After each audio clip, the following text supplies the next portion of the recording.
Merhaba. Bugün özellikle gençler arasında popüler olan enerji içeceklerini konuşacağız. Enerji içecekleri adı üstünde. Enerji verdiğini iddia eden içecekler. Gerçekten enerji veriyorlar mı? Faydaları var mı? Zararları var mı? Enerji içecekleri dost mu düşman mı? Görelim bakalım.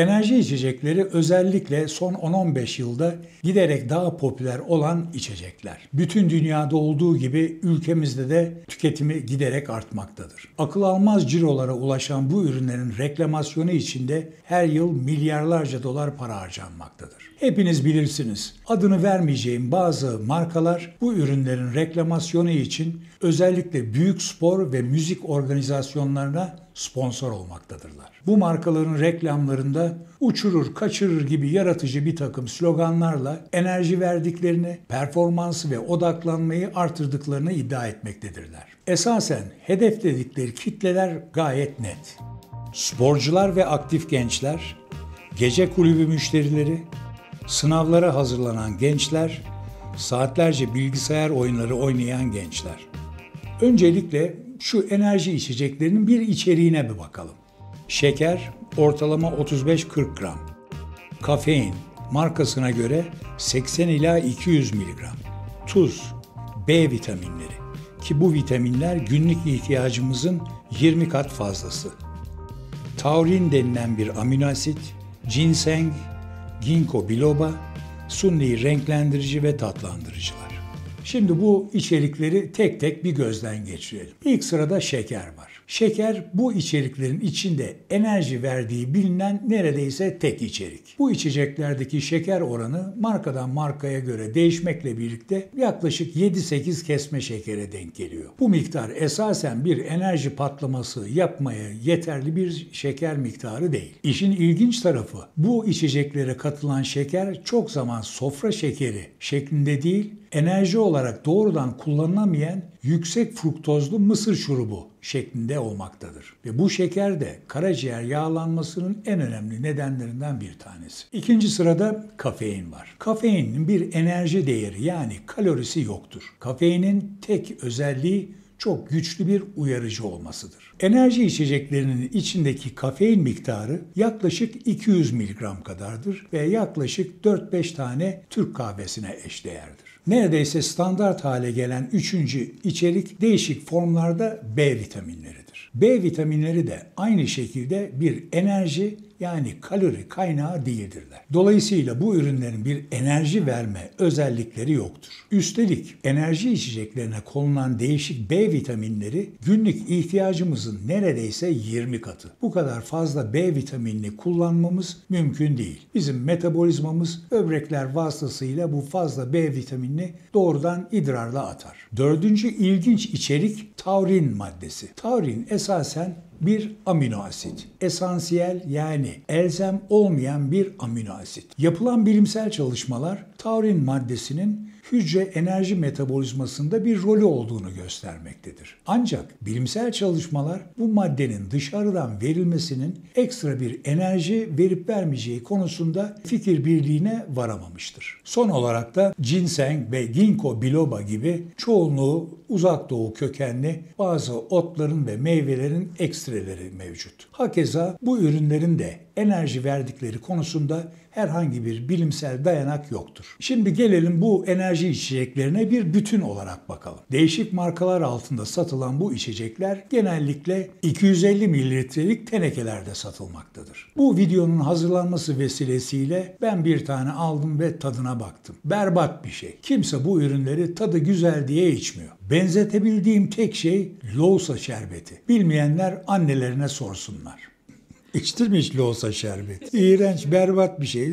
Enerji içecekleri aynı. Yani bu ürünler özünde yüksek oranda şeker ve kafein içeren içeceklerdir. Biraz önce verdiğim değerlerden hareket edecek olursak bir kutu enerji içeceği içmek yaklaşık 5 adet şekerli Türk kahvesi içmeye eşdeğer. Diğer içeriklerine gelecek olursak bunlar da biraz önce belirttiğim gibi bilimsel olarak etkinlikleri kanıtlanmamış, göz boyamak için katılan bir takım maddeler. Peki 250 mililitrelik bir enerji içeceği veya bir oturuşta 5 adet şekerli Türk kahvesi içmek enerji verir mi? Tabii verir. İyi bir şey mi?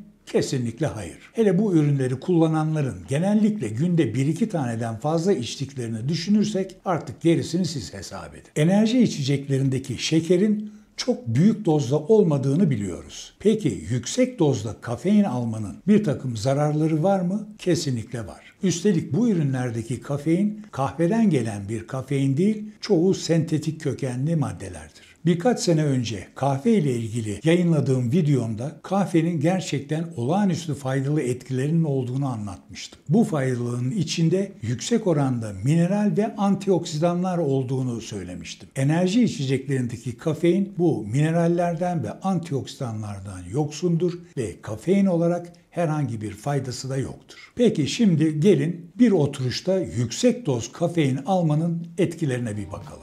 Kalp hızında artış, kalp atımlarında düzensizlik, tansiyonda yükselme, enerji ile karıştırılan bir ajitasyon yani huzursuzluk hali, sinirlilik, muhakeme yeteneğinde azalma, ellerde titreme, sık idrara çıkma, uyku bozuklukları ve mide bağırsak sorunları görülebilir.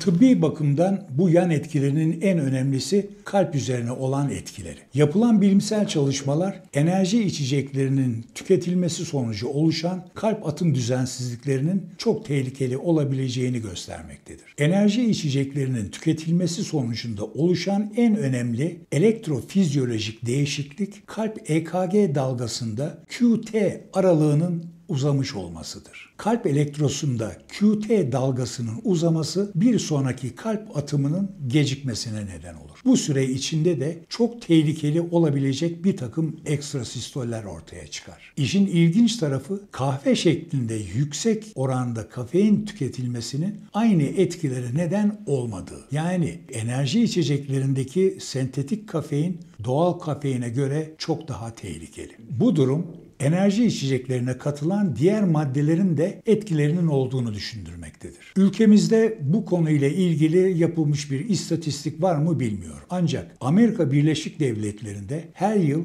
50 binin üzerinde kişinin enerji içeceklerinin komplikasyonları nedeniyle hastane acil servislerine başvurdukları bilinmektedir. Bu başvuruların yaklaşık %15'i de hastaneye yatmayı gerektiren ağırlıkta komplikasyonlar. Çocuklar ve gençler bu komplikasyon bakımından ekstra bir risk altındadırlar. Enerji içeceği firmalarının en önemli hedef kitleleri genellikle gece kulübü müşterileri. Bu kişiler genellikle gecenin geç saatlerine kadar yüksek miktarda alkol kullanarak eğlenmek isteyen kişiler. Bu nedenle çok zaman enerji içecekleri alkollü içeceklere karıştırılarak kullanılmaktadır. Enerji içecekleri genellikle alkolün bir süre sonra yarattığı uyuşukluk halinin önüne geçmesine, daha fazla alkol kullanılmasına yardımcı olmak amacıyla içilmektedir. Enerji içeceklerinin verdikleri sahte enerji kişilerin ne kadar sarhoş olduklarını anlamalarını da engeller. Bu durumda aşırı efor sarf etmek organizmaya büyük yük getirir ve biraz önce saydığım komplikasyonların ortaya çıkmasına neden olur. Özellikle Amerika Birleşik Devletleri'nde alkollü vaziyette ama enerji içeceklerinin etkisiyle oluşan trafik kazalarında çok önemli bir artış olduğu kaydedilmiştir. Konuyu toparlayacak olursak, enerji içecekleri ana etken maddeleri kafein ve şeker olan sunni içeceklerdir. İçeriklerindeki diğer unsurların enerji verdikleri konusunda bir bilimsel dayanak yoktur. Yüksek miktarlarda kafeinin başta kalp atım düzensizlikleri olmak üzere ciddi yan etkileri ve tehlikeleri vardır. Bu içeceklerin reklamasyonunda doğrudan olmasa da spor ile ilişkilendirme çabaları vardır ama bu kutuların üzerinde ufacık harflerle spor içeceği olmadığı yazılmaktadır. Bu içecekler öte yandan müzik ve eğlence ile ilişkilendirilmekte ama yine kutuların üzerinde alkol ile birlikte kullanılmaması gerektiği yazılmaktadır. Yani bu konuda çelişkili mesajlar verilmektedir. Sağlık kuruluşları enerji içeceklerinin tehlikelerini vurgulamakta ve bu içeceklerin satışında önemli kısıtlamalar getirmelerini tavsiye etmektedirler. Son olarak da öğrenci kardeşlerime bir mesajım var. Özellikle sınav zamanları bizim için yorucu zamanlar. Bazı zaman sabah saatlerine kadar çalışmayı gerektirmektedir. Hepimiz bu dönemlerden geçtik. Özellikle ben tıp fakültesinin ağır yükü altında zaman zaman bunaldım. Ancak bunların çaresi enerji içecekleri değildir. Enerji içecekleri kullanacağınıza oturun bir bardak taze sıkılmış portakal suyu, üstüne de bir duble Türk kahvesi için emin olun 3-4 saat bu sizi götürür. Abuk sabuk içeceklere tevessül etmenize gerek yok. Sağlıklı günlerde görüşmek üzere. Hoşça kalın.